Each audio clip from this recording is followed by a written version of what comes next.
another episode of Journey with Michael and Ryan.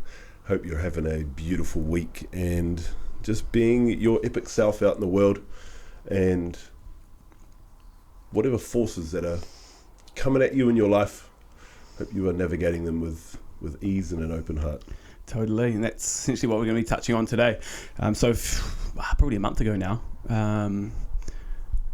we watched a movie, or recommended a movie by one of our teachers, David, our breathwork masters, and it's called A Meeting with Remarkable Men, and it's a movie from probably like the 60s.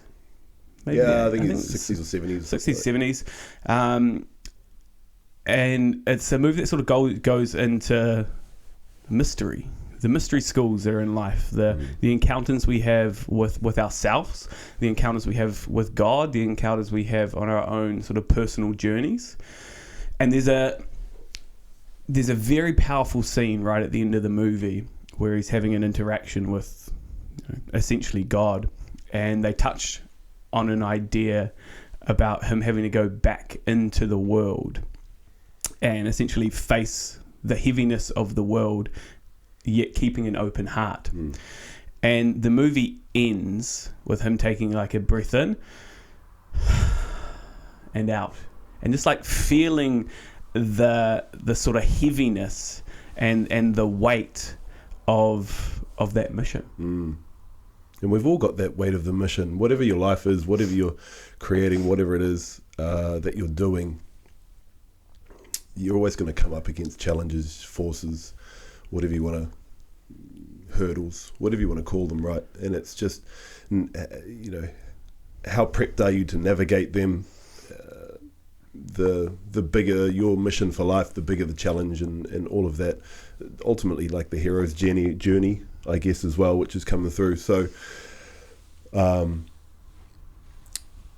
it's sat with me, that movie, since we've watched it, and especially that last scene. And we talk about it quite often because what we're trying to create, what we are creating, not trying, what we are creating, it's different. It's what would you call it, man? It's big for whatever we're trying to do. Sure. And there's lots of things that try and stop you, right? There's lots of things that are like, no, you can't do that, you can't do that, you can't do that. And it kind of goes back to what we're talking about with the learning from Atlas, where like reality is this construct of safeness and rules and all these things to keep everybody in line and keep everything moving. But then the actuality is the realness. It's the realism of what is. So moving out into the world, facing the forces that are going to come in and hinder you, are ultimately your teachings and lessons for you to be able to grow bigger, so you can move beyond that to reach the next hurdle for you to grow and beyond that. And then what's the actuality within all of that as well? Like what's truth and what's truth to you? And I think it's one of the things. It's like we have a mission, we have a dharma, and a lot of that's got to do with the breath, like bringing the breath to the West, bringing these sort of, you can call it a healing modality to people, to give them an opportunity to experience something outside of themselves, and also experience like internally, like what's their internal word, what's their internal dialogue, what is it that's holding them back, what are some of the blocks that they may have based on past experiences, past traumas, or even just overcoming the hurdles that they're facing directly in front of them. And for us, the breath is our teacher, our guide, and it's our way of showing people that there's an internal solution to the external problems that they're having. To set aside time to breathe, to go deeper into these aspects of ourselves, to understand these aspects of ourselves, like gives us an opportunity to like face the demons, to face the things that hold us back, to remove the triggers so that we can show up in the world with an open heart, so that when challenges and adversities come our way, we don't fall victim to them. We use them as an opportunity for growth. And people don't like that, Michael. No. Because it means you've got to take ownership of your life, and then everything is your own fault. Yeah, totally. And it's empowering. And it's like the way in which the world's set up. It's not set up for everyone to be empowered. No. Because that for, the people that are trying to keep us dull and keep us small and only want us to focus on, the base level of Maslow's hierarchy of needs, having shelter, food, and like money coming in. That's where they just want to keep people. That's where they want people to go. They don't want people to evolve. They don't want people to step on the path of self-actualization, because if everyone was on that path, people would start to question, like, why? Why is it that I have to go to a job of 40 hours a week? Why is it that I have to pay so much on my mortgage? Why is it that the banks and the people that feed us are making so much money and we're struggling? None of that makes sense. It's interesting now, sitting in this country in New Zealand. We're in a recession, that hasn't been officialized, but you look at like the institutions, right, at the moment, like the banks, making billions of dollars profit in a country with only 4 million people. Then the supermarkets making billions of dollars worth of profit, and having and utilizing the air quote inflation rate as the reason for food going up. However, the prices have far beyond inflated, are far beyond the inflation price. Totally. And then they never drop. It's like that becomes the new norm. 100%. It's like they're the ones that's making the profit. It's not the farmers. It's not the suppliers. No. Because they're set into contracts. They've got to do certain things, and they'll manipulate things in a way to be able to get the best price. And are they handing that on to the customers? No, they're handing it on to the shareholders. Yeah. And I'm not here advocating for people not to make money. That's not what I'm doing. But it's I guess when you just start to question, and that's your right to as a human, just be like, oh, why is this, why is that? You're going to come up against people who are going to just pull you down, to be like, hey, no, you need to think this way, you need to be this way, because that's the way it's always been. Yeah, that's safe for me, so that's why I'm going to react, and I'm going to try and tell you to be the same. Mm-hmm. It's I'm coming across this a lot at the moment. I did a podcast yesterday with our friend Monique, and she's just an amazing, bubbly, beautiful human, and she's just so confident and out there, and she does a really beautiful job at storytelling, and just her podcast is called Authentic Conversations, and she's just all about authenticity. She's who she is, and so she was running an interview with me just about being on the show for the last 6 weeks, and how I got perceived through it and things. It was a beautiful conversation. She actually went into one of the groups online and was like, oh, hey, I'm interviewing Mike. Is there any questions that you want me to? And it just got flooded. And so she actually read them out. She's like, oh, I want to read you out some questions. I'm like, yeah, cool. Like, good, the bad, everything. Like, this isn't going to be skewed. And she's like, okay, well, let me start with like the most common question is like, oh, why don't you cut your beard? Why don't you do this? Why don't you do that? What, and I was sitting there, I started laughing, and I said, here's a really good example of like other people trying to tell you how to live, other people trying to, how to look, how to be, because it makes them feel a little bit more comfortable. And then there was obviously some nasty comments in there, and she read them out. I just laughed, and one of them was along the lines of why stop doing your breath work and all this sort of shit. And she's like, well, what's your answer to that? And my answer was, well, New Zealand has one of the highest rates of men's suicide in the world. That's my answer to that. Nothing else needs to be said. I won't stop. And it's such a funny thing, because like, why is it that people are fighting so hard when there's so many problems out there, and there's actual solutions? Because not to just the mainstream way of doing things, but it is broken. It's not created to get people healthy. It's created to keep people sick and in the system, because that's what's going to make them more money. And that's not even like, it's not a conspiracy theory. It's not even a conspiracy. That is the truth. That's the actuality. That's the actuality of it. You know? They have to keep making money, and they're going to keep doing that by keeping you on them. I guess what our mission is, big draw, is like, you can still make money, but you can do it consciously by helping people. Totally. You don't have to turn people into a battery cell. You have to just keep draining them, to be able to make yourself lifted or wealthy.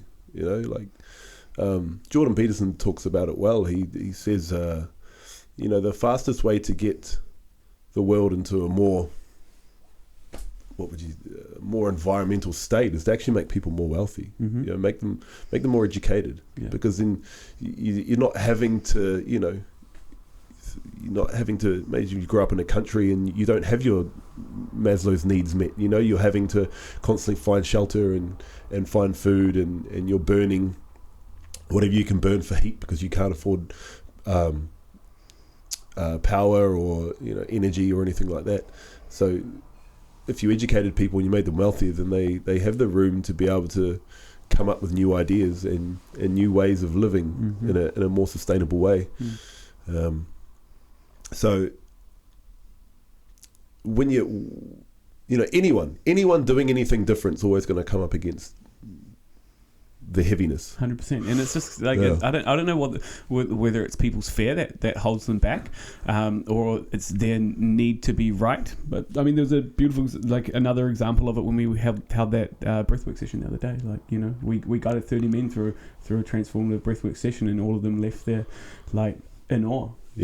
Beautiful conversations after, an opportunity to open them up to something that they may not have experienced before, or they have experienced but not to the way in which we facilitate, and our ability to hold them in it, because it's like we've explored so many parts of ourselves. It gives people such a huge container to explore themselves, and that for people who haven't, or people who maybe want to be able to hold people in that depth and can't, is going to cause judgment, So from that, there was another facilitator that essentially just talked shit about us, and it's like my first response was like, honestly, I honestly don't even care.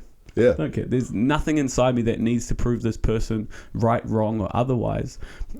So I just shared facts on the way in which we facilitate, and the fucking nearly 400 hours of training that we've done, and that's thousands, just training, and thousands of people that we've guided through a breathwork session.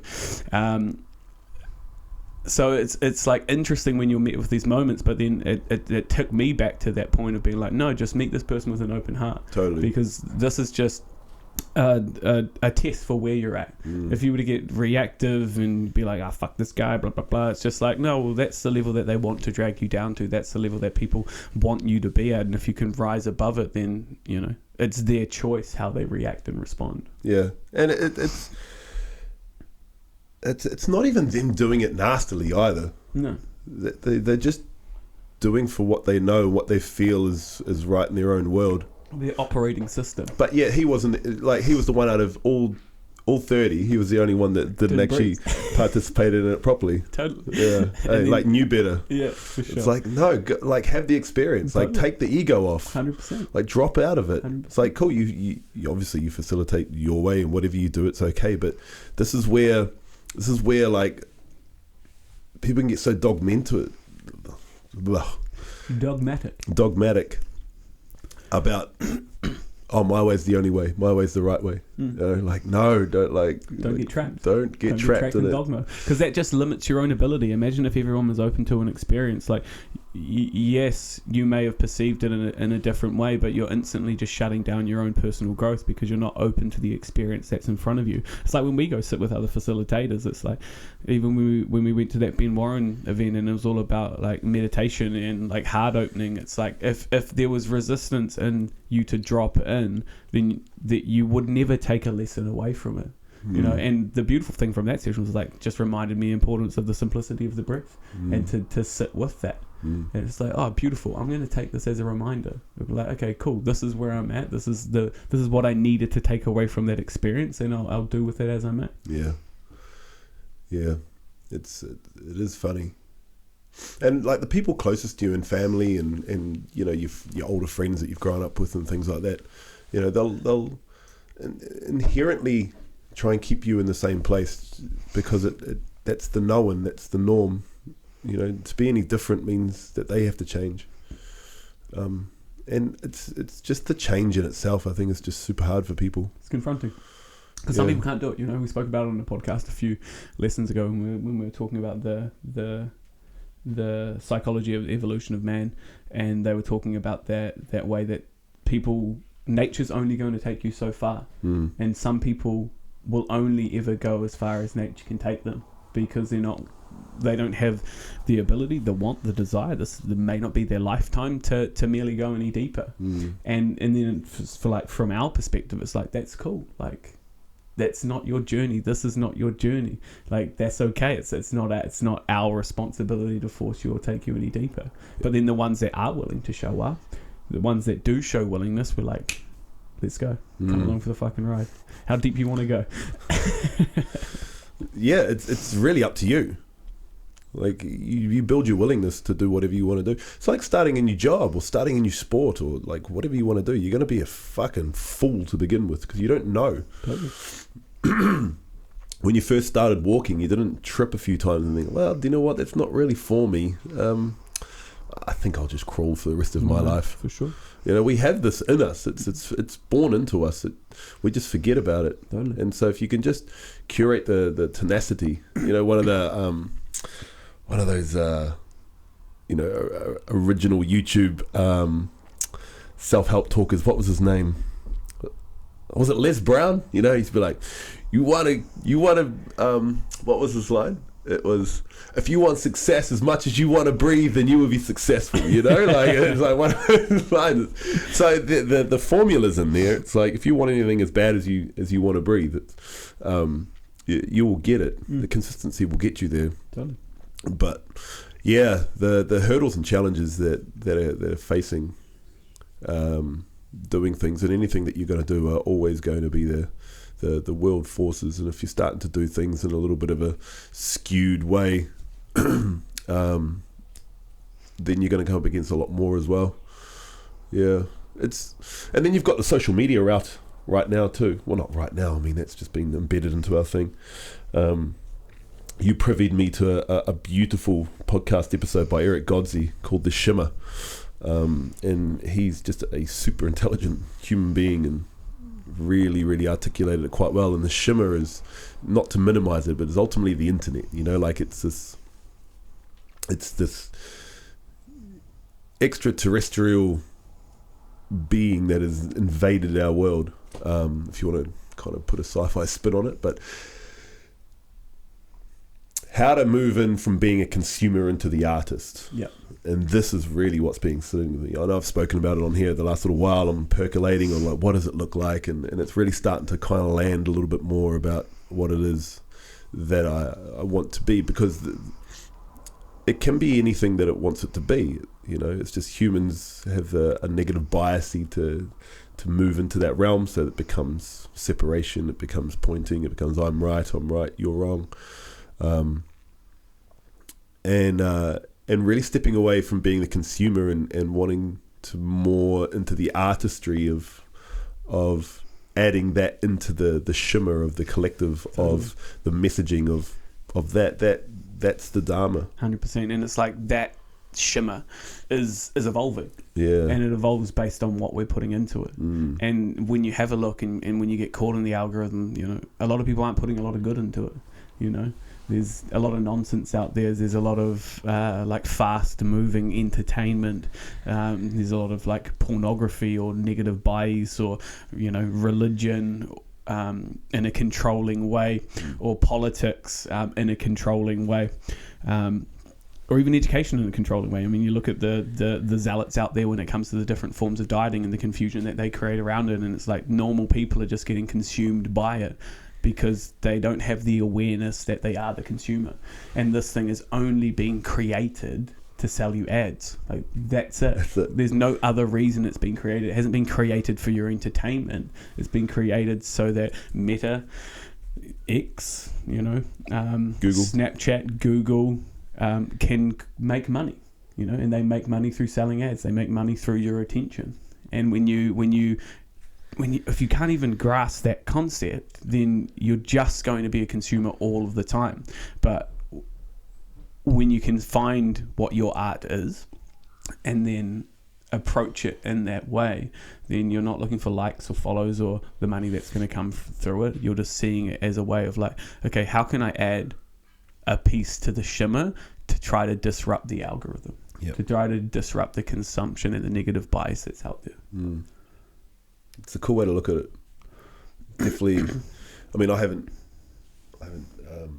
had the apps on my phone for a little while now, and if I do want to log on, it's a purpose. I'll download it, go onto it, do the thing, delete it again, and that's working quite well, especially with all the bullshit that's going on. How have you found navigating that? Do you still feel there's like a pull for it? Oh yeah. It's an interesting I'll find myself in it. Yeah. Like I would have downloaded it, and I'll be in it, and I'll be scrolling. I'm like, fuck. Yeah. I went through all of that. It was so ingrained and deep in me, and all of a sudden 10 minutes have gone. I'm like, what have I been? The full metacognition hasn't landed yet. And it's the same with me. It's like I've been extremely aware of it. I've put an app on my phone that tracks exactly how many times I open my phone and where's the first place I go, and even you have to push a button to be able to go into certain apps that you put restriction on, and you still push the button. You still consciously but subconsciously drop into it just for the consumption of it. And it's such an interesting thing when you're creating awareness around it to watch how much control it actually has over your life. And for me, the interesting thing is that, and the thought process I've been having around it is the only time I do it is when I'm not engaged in something else. Yes. So how is it that when I am alone by myself at home and Van's at work and I'm there, it's how can I actually find different ways to entertain myself? Because that's all you're looking for, is you're just looking for subtle entertainment, and it's that. So I've created some rules around it. I'm fucking terrible at using my phone when I'm driving, even sending emails and shit like that. Terrible at it. So it's when I drive, the phone is put away and I only use it for maps if I need it, and I still feel the pull towards it, because there's always something to be done. Or if my partner's at home, same thing, I've put it away so that I can actually be engaged in the conversations and communications. And if there's nothing to do, I'll try read a book. Now it's fuck, there's no way is this perfect, because you're literally breaking 5 years of conditioning and having it always there.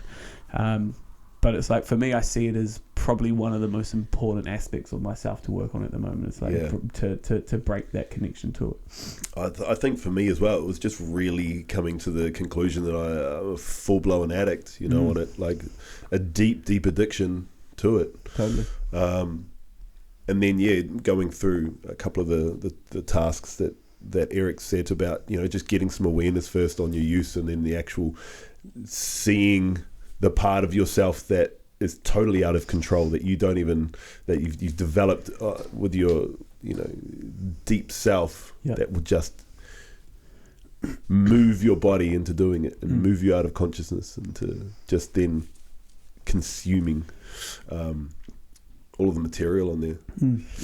I kind of went through the same thing. So I used to watch a lot of TV. Growing up, we had the TV on, me and my sisters were around and watch it. It was just always on, even if I go on to my dad's place and things like that, they still watch a lot of TV. And that was a self-soother for me, for most of my life. And it wasn't only until a few years ago, I was nah, I need to get a hold of this, I was and it wasn't even, it evolved from normal TV years and years and years ago to then kind of more Netflix and just binging shows and things. Now I don't watch any TV, I haven't done for a long time. I don't even have any streamer accounts and stuff like that. So, I mean, that was nothing in comparison to the depth of what this is. It's always there. Because it's always there. You always have a reason to have it on you. Yeah. And I think what's really given me the good shove is actually just all the awareness that's come onto me now from being on this show, and the good, the bad, the ugly, the negative, the positive, doesn't matter. There's still a lot kind of coming towards me, and that will die off at some point soon, very quickly. But not putting any attention onto chasing it, stepping into it, adding to it, all of the things. And I was no, let's just see what happens by not stepping into this. Totally. I could understand that. And within that as well, wouldn't you be missing a really good opportunity to share your art with eyes that would never see it? Correct. Yeah. But I haven't, the flip on that is I still haven't quite worked out what my art is. It's going to be, you know? Like Because then they're still then just in the like, oh, now I'm just like adding things for the adding sake. Yeah. So I would rather kind of like allow the space to let it land. Yeah. First of like, what is the art? Yeah. You know? But it's for you. It may it may never be anything. Totally. Because you've never really been someone that added a lot to the space. You know? It's not like you were ever posting constantly every single day or creating a business from it or anything like that in those aspects, you know? So it's like, for me, it's like, fuck, there was 2 years of my life where I posted every single day without fail. How am I, like, and it's like when I went back to engineering, it's like I just didn't have the time because I didn't need to generate clients through it. But for me, it's like, okay, well, how can we now do that and put the intention to it for, you know, getting beta out there because we know the impact that we want to make through it. Yeah. And it's like missing an opportunity to actually impact more people's lives because that's where most people hang out. It's where most people spend their time, you know. Our addiction is probably mere in comparison to most. Yeah. But then it's also, we've got other outlets of way of doing, like exactly like this podcast. You know, this is episode 76 or 77 or whatever it is. So, you know, this is our art as well. Do we market it and put it out there as much as we could? Probably not. But this is still a part of our art. You know, this is the Shimmer right here as well. Totally. So there are other forms. It's just not being dogmatic again on like, oh, that's the only form. We're going to put posts up and stories up. It's like, our stories being told through here as well. Stories being told, you know, by others in person. By others, you know, and other stories and other methodologies of storytelling too. So yeah, it's a big one to be circling, but I'm glad we're circling. 100%, and it's a huge one to land on for us as well, because especially after the weekend, it both reignited the importance of the breath. The work that we're doing. You know, because we've only really been both in beta full time for like the last 4 weeks realistically since I've got back from Brazil, and from then it's just been catching up with everything that needs to get done, and the last 2 weeks dealing with payment providers and a whole lot of other things.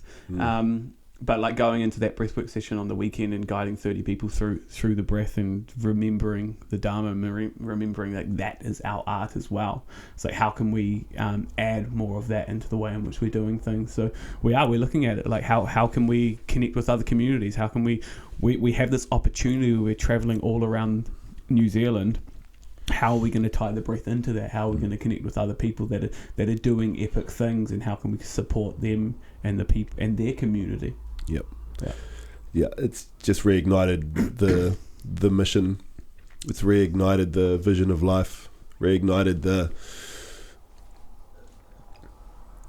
the depth and the purpose, because that's what will get you through the forces that will be trying to bring you down. You know, make you small, make you insignificant. That's what will drive you. Totally. It's definitely what's driving us. Hey, look, having kava in our supplements probably isn't going to be the most controversial thing we ever do. No. I know, man. But it seems to be. The ability to ship to Ireland with ginkgo biloba in one of our ones seems to be pretty. You're a criminal. Absolute criminals we are. So it's a funny game. It's a funny dance, isn't it? Yeah, it really is. But there's always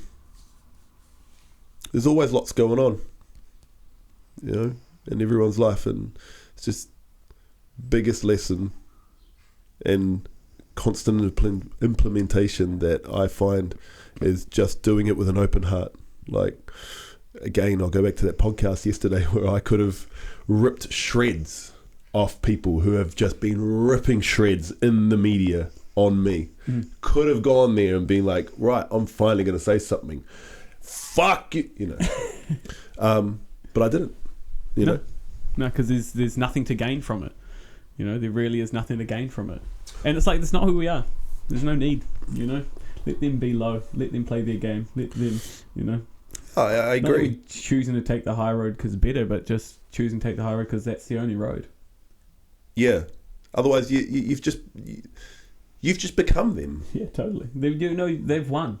They have won because you became them. Well, they're trying to prove that you're not real. Yeah.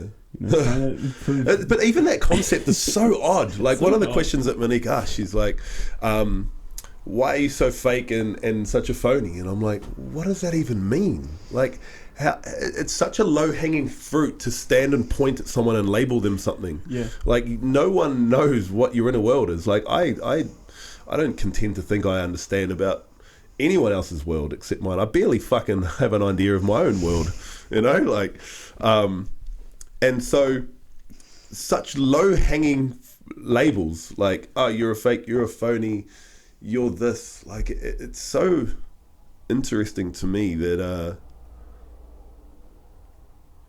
what is it?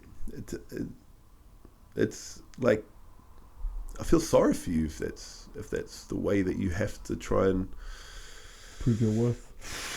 Find your voice. Yeah, for sure, The right? energy you're putting out into the world. Like, it sucks. It's heavy. It's heavy that your life circumstances have led you to the point where that's the energy that you're having to put out there. To feel like you're actually making an impact, or to feel like that's your only way to share what you think, and there's got to be some fucking heaviness to that. Totally. Like, is that it? You're not waking up and enjoying your day, are you? No. And whereas a TV show, a character on a TV show that's been created and isn't even real. It's not real. It's not real. So it's not reality. Yeah. It's their reality. It's the reality in which they wanted to create it, but people become so consumed by it because they for their own reason. I'm not even going to put a label on why. It's just for their own reasons. They're so consumed by it that they feel like they have to be a keyboard warrior. And none of these people ever say anything to me in the public, in the street. Totally. No one. Totally. Like, even all the messages I got were just dope, positive messages. I love it. Yeah, Who was I like, talking to the other day? Someone was talking to me the other day, and they were like, "Oh, one of my friends." It was my auntie actually. She was like, "Oh, one of my friends at work." She was like, "She says she's seen you at the field days, and she walked past you 3 times till she drummed up the courage to come get a photo with you." And I was like, "I fucking love that. I love that. I love that. That's beautiful." But yet the people that walk past and that would see us, will see me, and be like, "Oh, fuck that guy." They'll just grit their teeth and walk on. Yeah, totally. It's okay. Totally. It's a funny thing, humans. But so yeah, open heart.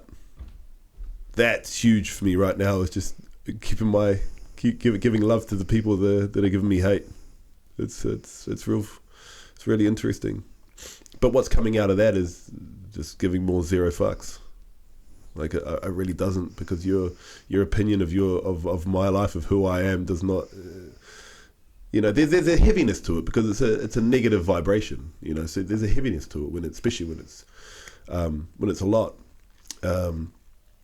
But the beauty that's coming out of that is me just being more gracious, I guess, in that, and just being like, wow, like I only wish a deeper feeling of life for you, because if the only way that you know how to connect with people is to talk about other people, then you haven't learned to communicate. Totally.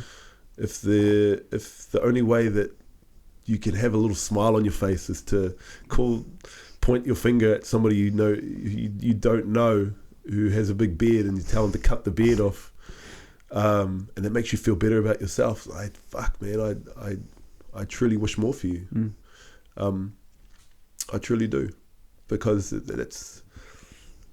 there's such higher levels, there's such higher realms, there's so such much more more to depth life. of essence and being in your life than all of that. And it's not even about like dropping into the aspect of like negative, positive. No. Like, to be consumed by only ever being positive. It's like, no, that's not the message. It's like just realizing that there's more. And it's like realizing that, yes, life is going to be fucking hard and it's going to be challenging. And there's going to be moments where you act out of character because you get triggered, and fucking, not to say that neither of us do. But we're willing to work on it. We're willing to fall on our soul. We're willing to admit it. And not willing to fight fights that don't need to be fought. No. Because like the energy that we're putting out into the world and the energy that we're saving ourselves for is so that we can actually support and help people. not to say that that's better than what other people are doing. It's just saying that that's actually what we're doing. Yeah, just choose to do something and do it. 100%. So world, that's it. Come and jump on our bus. It's pretty fun. yeah, totally. Come breathe with us. Yeah. We might get rid of your acne and rosacea and eczema. Who knows? There was actually someone that commented that on Instagram on one of the state change programs the other day. They tagged one of their friends in it and was like, I wonder if they can help with my acne and rosacea. So I put a comment about stress and how acne and rosacea is based on having high cortisol levels, and nothing came back. So nothing. Maybe they could do with a breathe, who knows? Everyone could do with a bit of a breathe, eh? It'll fucking open your life up to what's possible. Just fucking have a crack. See the power that's in yourself. If you're afraid of who you can truly be, then come see us. Own that you're afraid of breathing for what it may show you.